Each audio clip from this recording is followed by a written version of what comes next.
దేవుడిని ప్రార్థన చేస్తే ప్రభా ఏ వాక్యం బోధించాలి ఆయన అని దేవుడి పరిశుద్ధాత్మ అడిగినప్పుడు దేవుడు అన్నాడు అనేక అంశాలు ఉన్నాయి కదా, అందులో చెట్టు గురించి మాట్లాడిన ఆయన అన్నాడు. ఏ చెట్టు? నిర్మంచి చెట్టు గురించి మాట్లాడు అన్నాడు దేవుడు. నేను అన్నాను ప్రభా చెట్టు చెప్పి వెళ్ళలేదు ఆయన, నువ్వు చెప్తే తెలుస్తుందా చెట్టు ఏంటని అన్నప్పుడు దేవుడు అన్నాడు నేను నీతో మాట్లాడతాను, ఆ చెట్టు గురించి నేను మాట్లాడతాను, నువ్వు వాక్యం బోధించాను. సరే ప్రభా నీ చెప్తాం ప్రభా అన్నాను. అప్పుడు దీని గురించి బైబిల్ చదవము, దాని మీద తర్జుమా చేయడం స్టార్ట్ చేస్తాం. అప్పుడు కొన్ని ఆసక్తిమైన విషయాలు నాకు నిర్వంచి చెట్టు గురించి కొన్ని విషయాలు తెలిసాయి. నిర్వంచి చెట్టు మొట్టమొదటిగా బీజం వేసుకుంటే చైనా దేశంలో వేసుకుంది. ఈ చైనా దేశంలో పెరిగి ఈ నిర్వంచి చెట్టు ప్రస్తుతం ఐరోపా ఖండంలో ఉన్నాయి. నిర్వంచి చెట్లు ఎక్కడ ఉన్నాయి? ఐరోపా అంటే యూరోప్ కంట్రీస్ లో ఉన్నాయి నిర్వంచి చెట్లు. ఈ చెట్లు చాలా ప్రత్యేకత ఉందండి. ఎందుకంటే ప్రపంచంలో బలమైన చెట్లు ఇవే, అతి వేగంగా పెరిగే చెట్లు ఇవే, అతి పొడవైన రంగులుండే చెట్లు కూడా ఇవే. అంటే ఇది ఈ చెట్టు 50 నుంచి 70 ఏళ్ళు ఎత్తుతుందండి. ఈ నిర్వంచి చెట్టు 50 నుంచి 70 అడుగులు ఎత్తు ఎరిగే చెట్టు ఈ చెట్టు. అయితే ఈ చెట్టుకి చాలా ప్రత్యేకతలు ఉన్నాయి. అన్ని కాదు ఒక 3 విషయాలు మీతో పంచుకోవాలని ఆశపడుతున్నాను. మొట్టమొదటిగా ఈ చెట్టుకున్న ప్రత్యేకత ఏంటంటే ఈ చెట్టు చాలా బలమైన చెట్టు అండి. ఈ చెట్టు చాలా బలమైన చెట్టు. ఎంత బలమైందంటే ఏ జువ్వలైన మనం తెప్పగలం, కానీ ఈ చెట్టు ఎవరు మనం తెప్పలేము. అంత బలమైన చెట్టు ఈ యొక్క అంటే ప్రపంచంలోనే అన్నిటికీ బలమైన చెట్టు ఏదంటే నిర్వంచి చెట్టేనంటే. అంత బలమైన చెట్టు ఎక్కడ లేదంట. అంత బలమైన చెట్టు ఈ నిర్వంచి చెట్టు. మన యేసు ఎంత బలవంతుడో నిర్వంచి చెట్టు అంత బలమైంది. ఎందుకన్నానంటే మన యేసయ్య ఎంత బలవంతుడు అంటే ఒకటి తక్కువ 40 దెబ్బలు తిన్నా యేసయ్యకి ఏం అవ్వలేదు. ముళ్ళకి 2 పెట్టినా యేసయ్యకి ఏం అవ్వలేదు. మేకులతో చేతిలో కొడుతున్నా సరే, చేతుల్లో కొడుతున్నా యేసయ్యకి ఏం అవ్వలేదు. బల్లెముతో పక్కన పొడిచినా యేసయ్యకి ఏం అవ్వలేదు. అంటే ఎంత బలవంతులో చూడండి. అంటే అన్ని తట్టుకునే శక్తి యేసయ్యకు ఉంది. అంత బలమైన శక్తి గలవాడు మన యేసయ్య. కాబట్టి ఈ చెట్టుతో యేసయ్య పోల్చడం జరిగింది. ఇంకా ఎంత బలం అంటే మన బైబిల్లో బలవంతుడు ఎవరు చెప్పండి?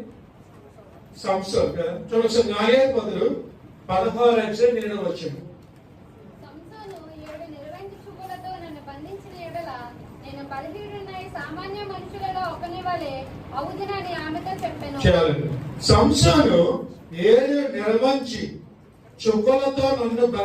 వల్ల నేను బలహీనుడై సామాన్య మనుషులతో ఒకని వలె అవుదునని ఆమెతో చెప్పిన. అవుతో చెప్పాడు, దెలీలియాతో చెప్తున్నాడు. సంసోను చాలా బలవంతుడు, వాగ్దాన పుత్రుడు. దేవుడు అనుగ్రహంతో మనోతో దేవుడు మాట్లాడి చెప్పు అన్నాడు, నీకు కుమారుని ఇస్తాను కానీ జాగ్రత్తగా ఉండాలి, నువ్వు మద్యం తాగకూడదు, ఎక్కడికి చెడు మాటలు మాట్లాడకూడదు, చాలా జాగ్రత్తగా నేను కాపాడుకోవాలి, కుమారుని ఇస్తాను అన్నాడు. అలాగే కుమారుని ఇచ్చాడు. కుమారుడు అన్నాడు మంగళ కత్తి వేయకూడదు అన్నాడు. ఏ కత్తి వేయకూడదు? మంగళ కత్తి వేయకూడదు అన్నాడు. అంటే మంగళ కత్తి వేయకూడదు అంటే జుట్టులో శక్తి ఉంది అనకూడదు.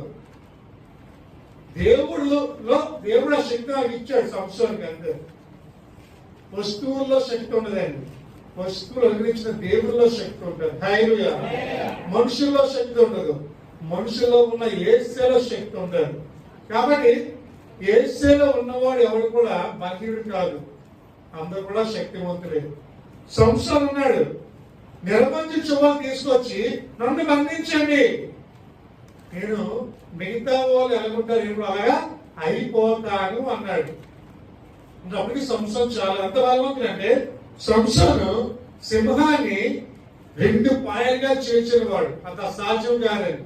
ఎదురుగా సింహం వస్తుంటే సింహాన్ని ఏం చేశాడు? రెండు పాయలుగా చీల్చాడు సింహాన్ని. నోరు పట్టుకొని రెండు అంటే అది ఈజీ కాదు. సింహానికి వెళ్ళమని మన భయం కదండి. సింహం దగ్గర మనం వెళ్ళగలమా? అది గర్జిస్తేనే మన భయం. అలాంటిది సింహంతో పోరాడి సింహాన్ని రెండు పాయలుగా చీల్చాడు. అంటే అంత శక్తిమంతుడు సంసారం. అలాగే ఒక దవడ ఎముకతో 1000 మంది ఒకేసారి చంపినవాడు సంసారం. అంటే అంత బలవంతుడు, శక్తిమంతుడు. అంత శక్తిమంతుడు కూడా బంధించే శక్తి నిర్బంధి చెట్టుకు ఉంది. హల్లెలూయా అన్నాడు. నిర్బంధి శుభ్ర తీసుకొచ్చి నన్ను బంధించండి, అప్పుడు ఎలాగైపోతాను? ఆల్రెడీ బలహీనుడు అయిపోయాడు. ఎప్పుడు తెలుసా? అమ్మాయి చేతిలో పడగానే బలహీనుడు అయిపోయాడు. ఆడవాడు మాటలో పడిపోయి ఆ గదిలో చెప్పిన తీర్పు కబుర్లు విని ఆమె ప్రేమించి ఆమె తెలిసే శత్రువుని ప్రేమించినప్పుడే అక్కడే డౌన్ ఫాల్ స్టార్ట్ అయిపోయింది. అప్పుడే తన బలాన్ని శత్రువుని అప్పగించాడు. ఇప్పుడు సంసోను ఎవరి చేతిలో ఉన్నాడు? శత్రువు చేతిలో ఉన్నాడు. కాబట్టి అంటున్నాడు, గదిలో తీర్పు కబురు ఆడుతూ చక్కగా గుర్తు నీ బలం పోవాలని ఏం చేయాలని ఆయన అడిగింది. అర్జెంటుగా నిర్మంచి చేతులు తీసుకొచ్చి కొమ్మ తీసుకున్నాను, కట్టేసి నేనైపోతాను, బలహీనుడు అయిపోతాను అన్నది. హల్లెలూయా. వెంటనే అలా కట్టినప్పుడు ఆయన ఏమైపోయాడు? బలహీనుడు అయిపోయాడు. హల్లెలూయా. అంటే అంత బలమైనది ఈ నిర్మంచి చెట్లు, రువ్వలు. ఆ కొమ్మలు అంత బలమైనవి. కుమార్తె మనము కూడా యేసయ్యని రమ్మ చేతిలో మనం ఉంటే మనకు కూడా ఏమవుతాం?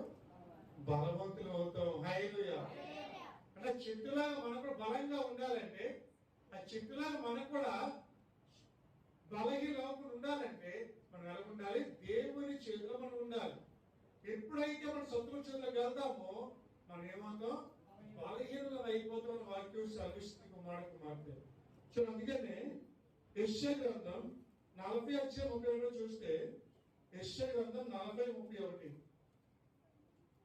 యెహోవా కొరకు ఎదురు చూచువారు నూతన బలము పొందుదురు, వారు పక్షిరాజు వలె రెక్కలు చాపి పైకి ఎగురుదురు, అలయక పరిగెత్తుదురు, సొమ్మసిల్లక నడిచిపోదురు. చాలండి. యెహోవా కొరకు ఎదురు చూచువారు నూతన బలము పొందుదురు, వారు పక్షిరాజు వలె రెక్కలు చాపి పైకి ఎగురుదురు, అలయక పరిగెత్తుదురు, సొమ్మసిల్లగా నడిచి. 3 విషయాలు కనిపిస్తున్నాయి. ఎవరైతే యేసయ్యను ఎదురు చూస్తారో వారు బలం పొందుకోవడమే కాకుండా బలముతో పాటు వాళ్ళకి ఏమొస్తాయంటే పైకి శక్తి వస్తుంది, అలేకుండా పరిగెత్తే శక్తి వస్తుంది, సొమ్మసిల్లో పోకుండా ఉండే శక్తి కూడా వస్తుంది. హల్లెలూయా. ఈ 3 మనకు వస్తాయి. ఎప్పుడంటే యేసయ్య కొరకు ఎదురు చూచేవారు, నా మెస్సేజ్ వస్తాడు, నన్ను పరిశుద్ధపరుస్తాడు, నన్ను బలపరుస్తాడు అని ఎదురు చూచేవారు మంచి శక్తిని పొందుకుంటారు. హల్లెలూయా. కుమార్తె, ఈరోజు నువ్వు బలం కావాలంటే యేసయ్య నీలో ఉండాలి. దావీదు గొర్రెను చంపాడంటే యేసయ్య అతనిలో ఉన్నాడు కాబట్టి. మనకు కూడా బలము కావాలంటే నిర్మంచి చెట్ల వలె మనం కూడా బలంగా తయారవ్వాలంటే మనకు కూడా ఎలా ఉండాలి? యేసయ్య కొరకు ఎదురు చూసే వారికి ఉండాలి, యేసయ్య కొరకు పరిగెత్తే వారికి ఉండాలి, యేసయ్య కొరకు జీవించే వారిగా ఉండాలి. హల్లెలూయా. ఈ నిర్మంచి చెట్లతో అంట కొన్ని ఆసక్తికర విషయాలు ఏంటంటే, ఈ నిర్మంచి చెట్లతో క్రికెట్ బ్యాట్స్ తయారు చేస్తారండి. ఏ బ్యాట్స్? క్రికెట్ బ్యాట్ తయారు చేస్తారు. ఈ నిర్మంచి చెట్లలో గిటార్లు తయారు చేస్తారంట. ఈ నిర్మంచి చెట్లతో ఫ్లూట్స్ తయారు చేస్తారు. ఈ నిర్మంచి చెట్లు కాంగో డ్రమ్స్ లో తయారు చేస్తారంట. అంటే అంత ఉపయోగం ఈ చెట్లు వల్ల. అలాగే ఈ చెట్లు మెడికల్లో అంటే ఔషధాల్లో కూడా, ఈ ఆయుర్వేదిక్ లో కూడా ఈ నిర్మంచి చెట్లు ఆకులు వాడతారంటండి. అంటే అంత ప్రసిద్ధి గాంచినవి నిర్మంచి చెట్లు. అంటే అంత శక్తి, అంత బలం గలవి నిర్మంచి చెట్లు. మనకు కూడా అంత బలంగా తయారవ్వాలంటే మనం కూడా యేసయ్య కొరకు ఎదురు చూడాలి, యేసయ్యను కలిగి ఉండాలి. దేవుడు మనలో ఉంటే మనము బలవంతులమే. మనం సొమ్మసిల్లిపోతూ ఉంటాం, కానీ పరిగెత్తలేకపోతూ ఉంటాం, ఒక్కోసారి పైకి ఎక్కలేకపోతూ ఉంటాం. ఎక్కువసేపు కూర్చుంటే నడుము నొప్పి వచ్చేస్తుంటారు, ఎక్కువసేపు నిలబడితే కాళ్ళ నొప్పి వస్తారు, ఎక్కువసేపు పరిగెడితే అలసిపోతూ ఉంటాం. కానీ ఏసేపు వరకు ఎదురు చూస్తే ఈ మూడు ఉండవంటండి. హల్లెలూయా.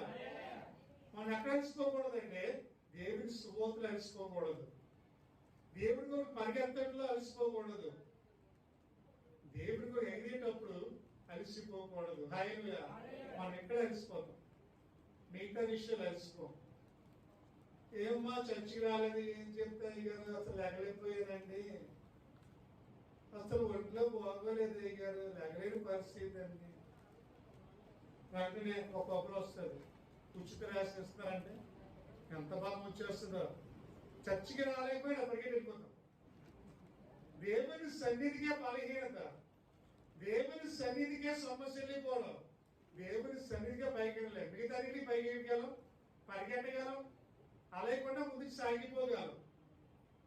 కానీ ఈయనకి వచ్చారు మాత్రం, దేవుడి దగ్గర వచ్చారు మాత్రం రాళ్ళ వస్తామంట, చెప్పండి, తాబేలా వస్తాం. వెళ్ళిపోయేటప్పుడు నీళ్ళలో పరిగెట్టి పారిపోతుంది. ఎప్పుడు ఆమె అంటానా అంతే, running, late coming, early going. మిగతా ఇంటి మాత్రం ఎర్లీ కమింగ్, లేట్ గోయింగ్. కొన్ని విషయం తొందరగా వెళ్ళిపోతాం, లేట్ అయినా ఉంటాం. దేవుని సన్నిధి మాత్రం గంట కూడా కూర్చోలేకపోతున్నాం, అంటే అలసిపోతున్నాం, సొమ్మసి వెళ్ళిపోతున్నాం. కుమార్తె మనం దేంట్లో ఆసక్తి చూపిస్తున్నాం. అందుకని కదా దావీదు, దేవుని సన్నిధిలో ఆసక్తులను భక్షిస్తుంది అంటాడు. ఆసక్తిలో మనలే కాకుండా పేతురు గారు జైల్లో ఉన్నారు. పేతురు గారు ఉన్నారు, సంఘం పడుతుందా చెప్పండి. మా అయ్యగారు జైల్లో నాకెందుకులే, అయ్యగారు ఎక్కడున్నా నాకెందుకు, అయ్యగారు హాస్పిటల్లో ఉంటే నాకెందుకు, అయ్యగారు జైల్లో నాకెందుకు అని అక్కడ కొల్లా చేసుకుంటున్నారా? సంఘం ఆసక్తితో, అత్యాసక్తితో, మామూలు శక్తి కాదండి, చాలా ఇంట్రెస్ట్ తో. ఎందుకంటే వాళ్ళకి ఏంటంటే మాకు కాపరే, మాకు కావాలి, మమ్మల్ని బలపరిచిన మా కాపరి జైల్లో ఉన్న ప్రభా నువ్వు ఎలాగైనా విడిపించు, సొమ్మసి వెళ్ళిపోకుండా, బలహీన కాకుండా బలవంతులై దేవుడి కొరకు ప్రార్థన చేస్తున్నారు. సంఘమంతా అత్యాసక్తితో ప్రార్థన చేస్తుంది. అటువంటి సంఘం దేవుడికి కావాలండి, అటువంటి బలమైన సంఘం దేవుడికి కావాలి. ఈ ఆఖరి గడియల్లో ఎత్తబడే ఉదు సంఘం వేసే కావాలి. కుమార్తె మనం ఏ విధంగా ఉన్నాం ఈరోజు, ఏ విధంగా ముందు నడుస్తున్నాం? కుమార్తె ఈ నిర్బంధ చెట్లలో బలం ఉన్నామా లేదా, లేకపోతే బలహీనం అయిపోతున్నామా లేదా? పాత రోజుల్లో మా అమ్మ ఉండేదండి, మీకు తెలుసు, స్టార్ట్ లో చూస్తుంటారు, అంటే పాపలో తెలుస్తుంది. మా అమ్మ పేరు పొల్లం, మీకు తెలిసి ఉంటారు, చర్చి కూడా వచ్చారు. ఆవిడ ఎంత బలం తెలుసండి ఆవిడకి. 80వ సంవత్సరంలో కూడా చనిపోయి ముందు రోజు ఒక ఊరిలో నడిచొచ్చింది 10 కిలోమీటర్లు. 80వ సంవత్సరం అంటే ఎంత బలమో చూడండి ఆవిడకి. ఇప్పుడు చనిపోయిన రాలేదు పక్క ఊరికి కూడా, పక్క ఊరికే నడిచలేకపోతుంది. అంటే అంత బలహీనలు అయిపోయారు రోజు పిల్లలు. బ్యాగ్ మోసి వాళ్ళందరూ, వాళ్ళ బ్యాగ్ మోసుకోవాలి, అమ్మ బ్యాగ్, వీళ్ళు అఫీషియల్ నడుచుకుంటే వెళ్తారు. అంటే అంత బలహీనులు. చిన్నపిల్లలు 10 నిమిషాలు కూర్చోలేకపోతున్నారు, బాడీకి సపోర్ట్ వెళ్ళిపోతున్నారు, వెంటనే నడులోకి వచ్చేస్తున్నారు. ఒక 10 నిమిషాలు నుంచోలేకపోతున్నారు, మనము నుంచోలేకపోతున్నాం. అంటే అంత అంటే బలహీనలు అయిపోయిన కారణం ఏంటి తెలుసండి, తినే ఆహారంలో తేడా వచ్చింది అంతే. ఈ రోజుల్లో ఇంట్లో తినే ఫుడ్ కన్నా నూడిల్స్ కి పానీపూరి ఎక్కువ ఇంపార్టెన్స్ ఇచ్చి బలహీనలు అయిపోతున్నారు. తినవద్దని చెప్తున్నా సరే అవే ఇంట్రెస్ట్. ఇంట్లో చేసే మమ్మీ నచ్చవు, బయట హోటల్లో చేసి బాగా నచ్చుతాయి కదా, అందుకే బలహీనలు అయిపోతున్నాం. అయితే ఏసీ అంటాడు, నేనిచ్చే ఆహారం తింటే మీరు బలహీనలు కాదు. హల్లెలూయా. అంతే కదా, దేవుడిచ్చిన మనకి ఆత్మకి ఆహారము వాక్యం. ఎక్కడైతే వాక్యం ఉంటుందో ఆ సంఘం బలపడుతుంది. ఎక్కడ దేవుడు వాక్యం ఉంటుందో ఆ సంఘం అభివృద్ధి అవుతుంది. కుమార్తె కాబట్టి ప్రతి క్రైస్తవుడు ఆసక్తి చూపించడం దేని మీద అంటే వాక్యం మీద ఆసక్తి చూపించాలి, వాక్యం మీద శ్రద్ధ చూపించాలి. అప్పుడే ఆ సంఘం రెట్లు బలపడతారు. కుమార్తె అదన్నాడు, ఎవరైతే యేసు కొరకు ఎదురు చూస్తారో, ఎవరైతే దేవుని కొరకు ఎదురు చూస్తారో వారు బలం, ఏ బలం అంటే ఆత్మ బలాన్ని పొందుకుంటారండి. కొంతమంది గుండెకాయలు తక్కువ కదండి, చిన్న ఆపద వస్తే చాలు వెంటనే అది భయం పట్టుకుంటుంది, ఏమైపోతారు ఆ జీవితం. కావాల్సింది ఏం తెలుస్తుంది? ఆత్మ బలం కావాలి, గుండె బలం కావాలి. కండ్లు పెంచుకుంటే సరిపోదండి, అవి పెంచుకున్న ఆత్మలో బలం లేకపోతే ఎదుర్కోవడం కష్టం. ఏ సమస్యనైనా కుమార్తె ప్రతి సమస్యలు వస్తాయి, ఆ సమస్యలో నిలబడిగేవాడే నిజమైన క్రైస్తవుడు, ఎదుర్కొనేవాడే నిజమైన క్రైస్తవుడు. ఎన్ని కష్టాలు వచ్చినా, ఎన్ని సమస్యలు వచ్చినా, ఎన్ని ఇబ్బందులు వచ్చినా దేవుని కొరకు బలంగా నడిచేవాడే నిజమైన క్రైస్తవుడు. యేసు కొరకు ఎదురు చూచేవారు నూతన బలాన్ని పొందుకుంటారు. కుమార్తె సంశయం బలహీన అవ్వచ్చు, కానీ సంశయంలో ఉన్నవాడు బలవంతుడు. ఎప్పుడైతే యేసుకు చోటు ఇవ్వకుండా పాపానికి చోటు ఇచ్చిన సంశయం, ఎప్పుడైతే స్త్రీ మోహంలో పడిపోయాడో అప్పుడే సంశయం బలహీన అయిపోయాడండి. అప్పుడు ఆమె చేతులకు వెళ్ళిపోయాడు పూర్తిగా. దేవుని విడిచిపెట్టి వేరే ఒకరు అనుసరించే వారికి శ్రమ దేవుని వాక్యం సెలవిస్తూ ఉంది. మనం దేవుని విడిచిపెట్టిన శ్రమ, దేవుని విడిచి వెళ్తే శ్రమ. కాబట్టి కుమార్తె మనం బలహీనంగా ఉండాలంటే సాతాను చేతిలో ఉంటాం, బలవంతులుగా ఉండాలంటే దేవుని చేతిలో ఉంటాం. హల్లెలూయా, హల్లెలూయా. సాతాను ఏం చేస్తాడంటే ఎలాగ బలహీనంగా చేయాలని చూస్తాడు. మనకి ఎప్పుడు నిద్ర రాదండి కదండి, కొందరు రాత్రి కూడా పడుకోరు, కానీ గొప్ప విచిత్రం ఏంటంటే చర్చిలో పడుకుంటారండి. బా అద్భుతం అన్నమాట. ఇంట్లో రాత్రి అంతా నిద్ర ఉండదు, కానీ చర్చ అంటే సాతాను ఏం చేస్తుంది? వాక్యం అంటే ఎక్కడ మనం బలం పొందుకుంటామా, వాక్యం ఏంటో మనం ఎక్కడ శక్తివంతం అయిపోతామని సాతాను పడుకోమ్మా అయ్యో చల్లగా చెప్తున్నారు కదా, ఒక అరగంట వెళ్ళిపోయిన తొట్లోకి చక్కగా అయిపోద్ది, తర్వాత ఇంటికి వెళ్ళిపోద్ది. కానీ ఇంటికి వెళ్ళగానే టీవీ పెట్టుకుని మధ్యాహ్నం అంతా పడుకోకుండా టీవీ చూద్ది, కానీ అంతే కదా. మధ్యాహ్నం పడుకో, చర్చికి వస్తే మాత్రం అంతే. గీతం కాదు, సాతాను నా విధిగా అంటే మనల్ని బలహీనం చేస్తున్నాడు ఆయన. సాతాను వాక్యం కూడా మనం ఏం చేస్తాడంటే, అందుకనే ప్రార్థనకు వచ్చే ముందు అంటే ప్రార్థన చేసుకుని రావాలండి. ప్రార్థనకు వచ్చే ముందు ప్రభా చర్చికి వెళ్తాను, నువ్వు నన్ను బలపరచు. సాతాను అడ్డంగా పడకుండా వాక్యము ఆశక్తితో వినే శక్తి నాకు దయచి దేవుని ప్రార్థన చేసుకొని రావాలి. ప్రభుని అదే ప్రార్థన చేస్తాను, ప్రభా నేను చర్చికి వెళ్తున్నానయ్యా, వాక్యం చెప్తాప్పుడు నీ శక్తి నాకు ఇవ్వు, లేకపోతే నేను చెప్పలేను. మీరు నేను ఒకటే. నేను వచ్చింది దేవుని ఆరాధించడానికి, మీరు వచ్చింది అంటే నాకేంటంటే ఒక ఆదివారం వచ్చిందంటే ఆదివారం ఎప్పుడు వస్తుందా, ఆ పండుగ ఎప్పుడు వస్తుందో నేను చూస్తాను. నాకు ఆదివారం అంటే అంత ఇష్టం. సండే ఎక్కడున్న ఆదివారం మాత్రం దేవుడి సన్నిధిలో ఉండాలి. ఒక్క 2 గంటలైనా దేవుడి సన్నిధిలో ఉంటే మనశ్శాంతి నాకు కొద్దిగా.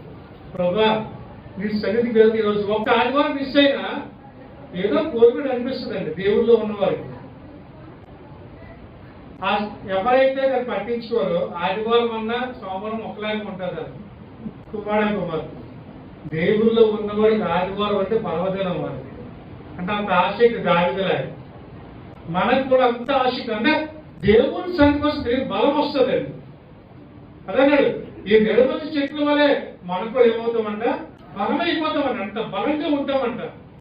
కాబట్టి మొట్టమొదటిగా నిరవధి చెట్లు ఏంటి? దేనికి సాదృశ్యం? బలానికి సాదృశ్యం. రెండోగా చూస్తే నిరవధి చెట్లు ఫలించడానికి సాదృశ్యం, అభివృద్ధి చెందడానికి సాదృశ్యం. చూడండి ఒకసారి యెషయా గ్రంథం 44:4 యెషయా గ్రంథం 44:4.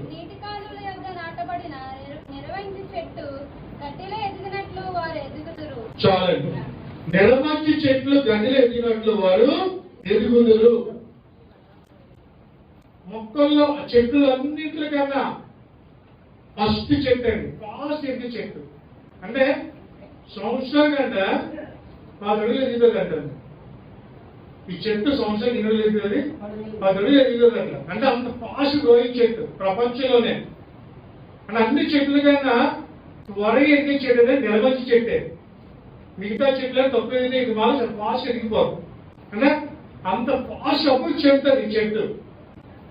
దేవుడు అంటున్నాడు ఏంటంటే మీరు బహుగా ఫలించాలని ఆశపడుతున్నాడు దేవుడు. ప్రియుడానికి అన్ని విషయాలు వర్తిల్లినట్లు అంటాడు. కానీ ముందు మనం ఎందుకు ఎదగాలి? ఆత్మానుసారంగా ఎదగాలి, తర్వాత శరీరానుసరి. మనం ఏం కోరుకుంటామంటే ముందు శరీరానుసరికి ఎదగాలి, తర్వాత ఆత్మానుసారిగా. ప్రభా ముందుగా అన్ని ఇచ్చే, ప్రభా నన్ను బలపరిచి ప్రభా ముందు అడగట్లేదు. మనం వాక్యంలో నన్ను వెలిగింప చేయని అడగట్లేదు కుమార్. ఎందుకంటే ఈ చెట్టుకున్న క్వాలిటీ ఏంటంటే ఫాస్ట్ దీని వేలు అంటే రెంపలు ఎంత పొడవు ఉంటాయో కింద వేలు ఎంత పొడవు ఉంటాయి ఏంటండి. రెంపలు ఎంత పొడవు ఉంటాయో కింద వేలు కూడా అంతే పొడవు ఉంటాయి.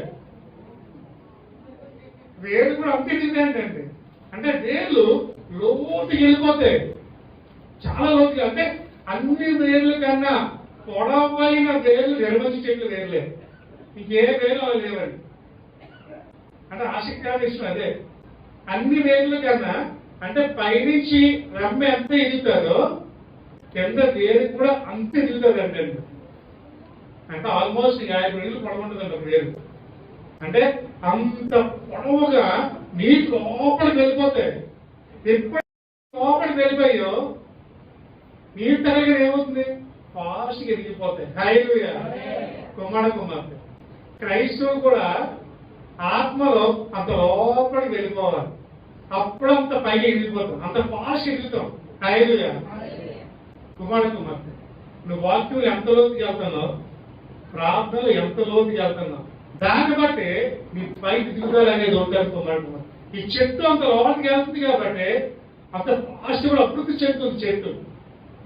కుమార్తె ఈ ఉదయకాల సమయంలో ఆత్మానుసరిగా మనం బలపడాలి, ఆత్మానుసరిగా మనం ఎదగాలి, దేవుల్లో అన్ని విషయాలు అభివృద్ధి చెందాలి. అదే మనం చేసేయ ఆదాము సృష్టించి చెప్పండి. దేవుడు ఆదికాండం ఉండగా 5వ అధ్యాయంలో ఎందుకు సృష్టించాడు? మీరు బహుగా ఫలించండి అని దేవుడు ఆశీర్వదించాడండి. దేవుడు ఆశీర్వదించాడు. మీరు ఈ పంటనంతటి తోటనంతటి ఎంజాయ్ చేస్తూ మీరు బహుగా ఆశీర్వదించాడు, ఫలించండి ఆశీర్వదించాడు. నేను ఏమేం చేశారంటే అభివృద్ధి చదవలసిన మానేసి దిగజారి చేరుడు కిందకి. కారణము పాపం. మనం అభివృద్ధి అవ్వడానికి కారణం, ఆత్మలో బలపడడం కారణము మన పాపమే అంటారు కదా. పాపము దేవునికి మనకి మధ్యలో అడ్డువాడిగా ఉండిపోయింది అంటే అది ఎప్పుడైతే తొలగిపోద్దో మనం దేవుడి సమీపంగా ఉంటాం. హల్లెలూయా. రక్షింపబడినట్లు ఆయన హస్తము కొరచు కాలే, కానీ మనం కొరచు అయిపోతున్నాం. అప్పుడు కావాల్సిన మనము దిగజారిపోతున్నాం. ఆత్మానుసంగా ప్రారంభించి శరీరానుసంతో ఊహిస్తున్నాం. కుమార్తె బాప్టిస్మ పొందిన కొత్తలో పరుగులు ప్రార్థన అంటే బాప్టిస్మ పొందిన కొత్తలో ఎక్కడ ప్రార్థన నువ్వే ఉండే కానీ ఈ రోజు ఏమైపోయింది? కుమార్తె ఈరోజు వెళ్ళొచ్చులే, కంగారే ఉంది, నెగ్లిజెన్సీ వచ్చింది. బాప్టిస్మ పొందిన కొత్తలో ఉత్సాహంగా ఉండేదాన్ని, పాటలు పాడుతూ వాక్యం చదువుతూ దివారాత్రములు ధర్మశాస్త్రం ధ్యానించేదాన్ని. ఇప్పుడు ఏమైపోయిందంటే ఆసక్తి తగ్గిపోయింది. నేను అప్పుడు కావాల్సిన నువ్వు దేవుళ్ళో ఫాస్ట్ గా ఫలించవలసిన నువ్వు రోజు ఏమైందో ఇంకా దిగజారిపోతున్నావు. సాతాను అదే చూస్తున్నాడు, ఎప్పుడు దొరుకుతావా అని చూస్తున్నాడు, ఎవరిని మింగుతావా అని సాతాను ఎదురు చూస్తూ ఉన్నాడు. కుమార్తె దొరుకుతావా? మింగిసిందే, ఇంకా అవుట్ అంతే లైఫ్ అయితే. సాతాను ఎందుకంటే కదా సాతాను ఎక్కడ ప్రాణి అయితే దానికి వెళ్ళమో చేసేస్తున్నాడు. అలాగే కదా అయితే చెప్పారు కరెక్ట్గా ఆదివారం ఎన్ని పనులు పడతాయో మరి కదండి. ఆదివారమే పనులు పడతాయి. ఆదివారం చర్చికి వెళ్దాం అనుకుంటాం, ఆ రోజే క్రిస్టియన్ ఫంక్షన్. ఆదివారం చర్చికి వెళ్దాం, ఆ రోజే మ్యారేజ్. ఆదివారం చర్చికి వెళ్దాం అనుకుంటాం, ఆ రోజే ఏదో ఫంక్షన్ పడతారు. ఆడికి వెళ్ళాలా ఎక్కడికి వెళ్ళాలా క్వశ్చన్ మార్కులు ఉండిపోతారు. కుమార్ ఫస్ట్ ఇంపార్టెన్స్ దేవునికి, సెకండ్ ఇంపార్టెన్స్ లోకానికి. హల్లెలూయా. ఒక వ్యక్తి ఉన్నాడండి, ఆయన పేరు మీకు తెలుసు. ఆయన పేరు ఆండ్రీ అగాసి అని మీకు తెలుసుంటది, టెన్నిస్ ప్లేయర్. ఆండ్రీ అగాసి అని ఆయన వింబుల్డన్ పోటీ, టెన్నిస్ పోటీకి వెళ్ళాడంట. ఏ పోటీస్కి? వింబుల్డన్ టెన్నిస్ కోర్టులు అవుతాయి కదా. వింబుల్డన్ టెన్నిస్ పోటీ అయితే ఆ రోజు క్వాలిఫైయింగ్ మ్యాచ్, అది ఆదివారమే పడింది. ఏ రోజు పడింది? ఆదివారమే పడింది. కోచ్ చెన్నాడంటే, బాబు ఆదివారం అయినా నువ్వు మ్యాచ్కి వెళ్ళాలి, మరి ఈ మ్యాచ్ గా నువ్వు ఆడకపోతే నీకు ఛాన్స్ పోతే, టెన్నిస్ ఆడే ఛాన్స్ నీకు పోతుంది అన్నాడు. ఆలోచనలో పడ్డాడు, వెళ్ళాలా, చర్చికి వెళ్ళాలా, కెరియర్కి వెళ్ళాలా? అది కెరియర్, ఇది చర్చ్. అక్కడ టెన్నిస్ ఆడితే మంచి ప్లేయర్ అయిపోతాడు, ఇటు చర్చికి వెళ్తే దేవుని ఆశీర్వాదం వస్తుంది. ఇటు వెళ్ళాలి. కన్ఫ్యూజన్ లో ఉన్నాడు.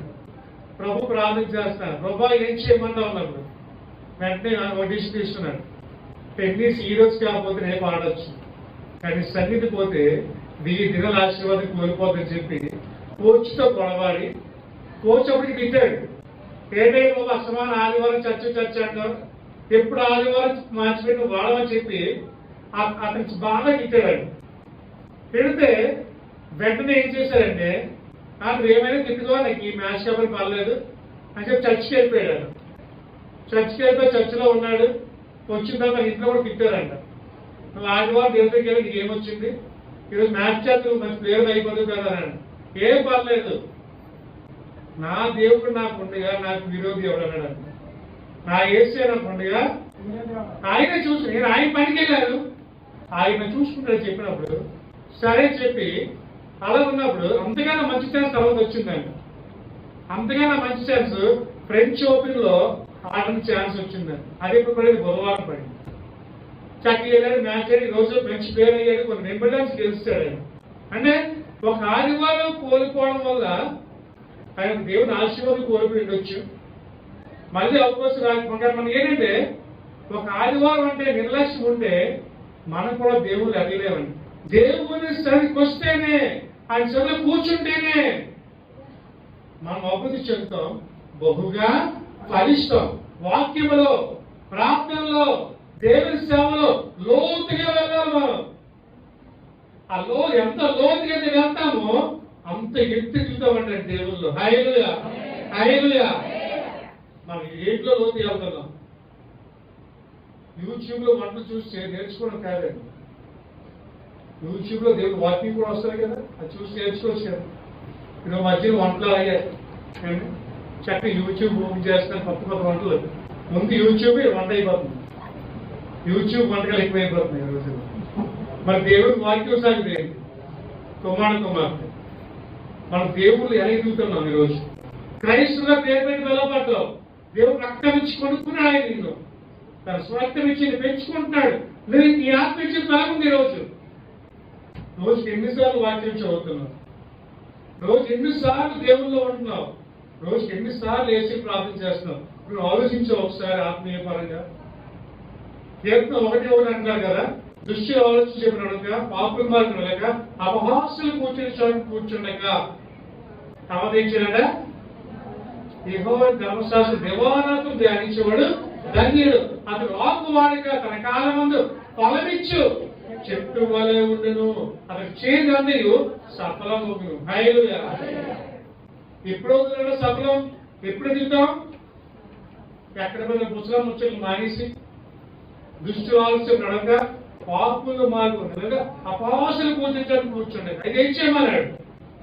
దివారాత్రం ధర్మశాస్త్రం ధ్యానించమన్నాడు. అలా ధ్యానిస్తాంట మనం కూడా ఫలించి ఎండిపోకుండా ఫలించి చెట్టులో మనం ఉంటాం. హల్లెలూయా. దివారాత్రములు అంటే పగలు మొత్తం అంతా ఎప్పుడు టైంలో బైబిల్ చదువుతూనే ఉండాలి. బైబిల్ కంప్లీట్ చేస్తే ఎవరైనా వచ్చి ఒక్కసారి లైఫ్ లో ఇప్పుడు వచ్చి కొంతమంది 7 సంవత్సరాలు అయ్యింది దేవుళ్ళకి వచ్చారు, కొంతమంది 16 సంవత్సరాలు అయింది, కొంతమంది 10 సంవత్సరాలు, 5 సంవత్సరాలు అయింది. ఈ 16 సంవత్సరంలో 7 సంవత్సరాలు ఎంతమంది ఎన్నిసార్లు బైబిల్ కంప్లీట్ చేశారు? 5. అంటే మన ఆత్మీయ కలిగిపోతుంది, అన్ని చేయగలుగుతున్నాం కానీ బైబిల్ చదవలేకపోతున్నాం. అన్ని చేయగలుగుతున్నాం మన అభివృద్ధి ఎక్కడి నుంచి వస్తుంది కుమార్. అంతే చూడండి పరిస్థితి దగ్గరలో యోహాను సువార్త 15:4. యోహాను సువార్త 15:4. నా యందు నిలిచియుండుడి, మీ యందు నేనును నిలిచియుండును. తీగ ద్రాక్షావల్లిలో నిలిచి ఉంటేనే గాని తనంతట తానే ఎలాగూ ఫలింపదో, అలాగే నా యందు నిలిచి ఉంటేనే గాని మీరును ఫలింపరు. చాలండి. హల్లెలూయా.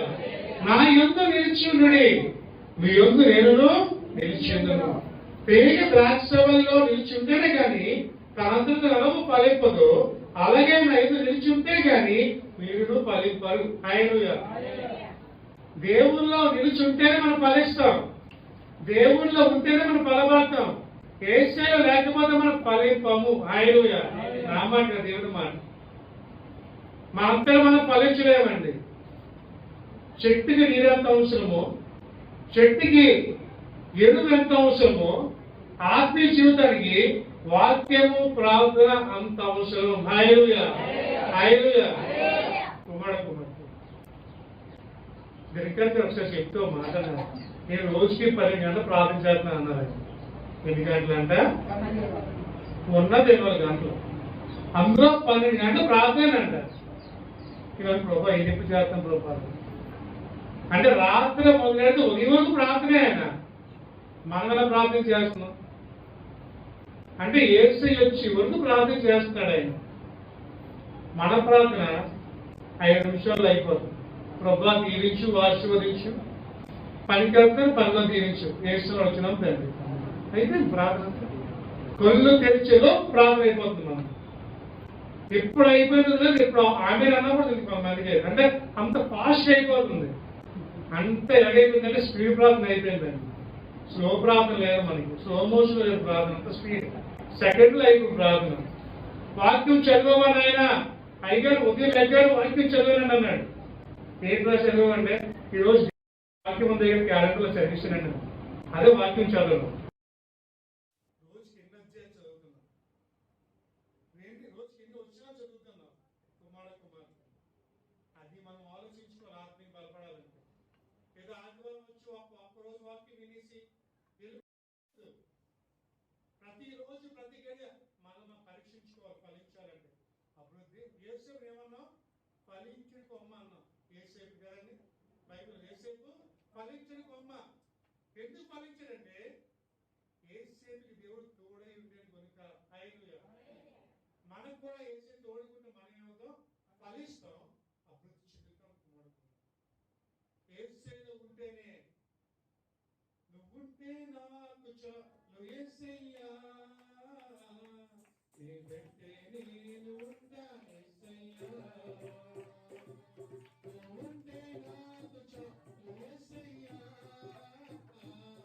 నీ వెంటే నేను ఉంటా యేసయ్యా, మాట చాలయ్యా, నీ చూపు చాలయ్యా, నీ తోడు చాలయ్యా, నీ నీడ చాలయ్యా, నీ మాట చాలయ్యా, నీ చూపు చాలయ్యా, నీ తోడు చాలయ్యా, నీ నీడ చాలయ్యా, నువ్వుంటే నాకు చాలు యేసయ్యా, నీ వెంటే నేను ఉంటా యేసయ్యా, నువ్వుంటే నాకు చాలు యేసయ్యా, నీ వెంటే నేను ఉంటా యేసయ్యా. హల్లెలూయా. నువ్వుంటేనే చాలు యేసయ్యా. మనం యేసయ్యలో ఉంటేనే ఫలిస్తాం. యేసయ్యలో ఉంటేనే అభివృద్ధి చెందుతాం. యేసయ్యలో ఉంటేనే దేవుళ్ళు ఎదుగుతాం. నీరు లేకుండా మొక్క ఎదగదు. వాక్యము లేకుండా క్రైస్తవ జీవితం ముందుకు సాగదు. ఎరువు లేకుండా మొక్క ఎదగదు. ప్రార్థన జీవితం లేకుండా మొక్క ఫలవంతంగా జీవించదు. హల్లెలూయా. మాకు చిన్నప్పుడు గులాబీ మొక్కలు ఉండేవి మా ఇంటి బ్యాండ్లో. ఏ మొక్కలు? గులాబీ మొక్కలు చిన్న చిన్నవి. తెల్లవారే మా అక్కలు ఏం చేశారు, మా అమ్మగారు ఈ కోడిగుడ్లు పగలగొట్టి పెంచులు, ఉల్లిపాయ తొక్కలు ఇవన్నీ తీసుకెళ్ళి ఆ మొక్కలకు వేసేవారు. నేను అడిగేవాడు ఎందుకని. అవి వేస్తే గులాబీ చెట్టు బాగా ఎదుగుతుంది అనేవారు. అలాగే ఈ మున్సిపాలిటీ వాళ్ళు ఒక మట్టి వేసేవారు రోడ్డు పక్కన. ఏది? ఎరువులు మట్టి. ఆ వెళ్ళిపోయి బ్యాగులో తెచ్చేసేవారు. ఎందుకు? మొక్కలు చేయడానికి, ఎదుగుతాయి అని. మరి ఈరోజు ఆర్పీచులు ఎదుగు నువ్వు ఏం పట్టుకొస్తున్నావు? వేస్తున్నావా? ఏసైకి ప్రార్థనకి ప్రార్థన వేయకపోతే మన ఆత్మీయ జీవితం మీద పువ్వులు కాయదు, పువ్వులను ఆకులు కూడా ఉండవండి. ఎందుకు ఉండవంటే అది ఎండిపోద్ది. ఎప్పుడంటే సరైన నీరు లేకపోయినా, సరైన ఎరువు లేకపోయినా మొక్క ఏమైపోద్ది? ఎండిపోద్ది. కానీ కాలువ పక్కన మొక్కల వల్లే మనం కూడా దేవుని పక్కన ఉంటే మనకు కూడా ఏమవుతాం? అభివృద్ధి చెందుతాం. ఒకసారి అమలాపురం వెళ్ళారు పని మీద, నేను మా నాన్నగారు. అక్కడ కోనసీమ నుంచి వెళ్ళామండి. ఏ సీమ? కోనసీమ వెళ్ళినప్పుడు అప్పుడు విచిత్రంగా ఉండరు. పక్కనంతా నీటి కాలువలే, ఆ పక్కన పచ్చని పొలాలు, మొక్కలు, పెద్ద పెద్ద కొబ్బరి చెట్లు. ఆ అద్భుతం కారణం తెలుసండి, కాలువ పక్కన నీరు, ఆ నీరు వల్ల కొబ్బరి చెట్లు అంత ఎదిగేవండి. మనం కూడా ప్రార్థన అని నీరు పక్కన ఉన్నామంటే, అందులో మేము ఉన్నామంటే మనం కూడా దానికి ఎదిగిపోతామంటే పైకి. హల్లెలూయా. నువ్వు ఎదిగాలని ఆశపడుతున్నావా? ఇంకా దిగజారుకుని ఆశపడుతున్నావు? కుమారుకున్నావు, మంచి దినాల్లో ఉన్నాం, ఆఖరి గడియల్లో ఉన్నాం. ఆల్రెడీ యుద్ధం స్టార్ట్ అయిపోయింది. యుక్రెయిన్ కి రష్యాకి యుద్ధం స్టార్ట్ అయిపోయింది. అంటే బైబిల్ జ్ఞానం చెప్పేవారు ఏంటంటే ఇది దేవుని రాకడి సూచన చెప్తున్నారు. దేవుడు వచ్చే అవకాశం ఉంది, త్వరలో రాబోతున్నాడు అన్నాడు. ఈ టైంలో నీకు అవసరమైంది ఏంటంటే ప్రార్థన, వాక్యం. హల్లెలూయా. అవే నిన్ను పరలోకానికి చేరుస్తాయి, అప్పుడు ధైర్యం చేస్తాయి. కాబట్టి రెండోదిగా ఈ చెట్టు కూడా గొప్ప అలవాటు ఏంటంటే ఫలించిన చెట్టు ఫాస్ట్ గా అభివృద్ధి చెట్టు. మూడోది చెట్టు ముగిస్తాం. మూడోది ఈ చెట్టు ఒక పేరు ఉంది. దీని చెట్టు విలాపం చెట్టు అని అర్థమండి. ఏ చెట్టు? విలాపం చెట్టు అంటే ఏడుపు చెట్టు, వీపింగ్ ట్రీ అంటారు. దీన్ని ఏమంటారు? వీపింగ్ విలో ట్రీ అంటారు. ఏ చెట్టు అండి? వీపింగ్ అంటే కన్నీరుతో ఉండే చెట్టు అంట. చూడండి, కీర్తన గ్రంథం 137 1, 2 కూడా వచ్చినారు.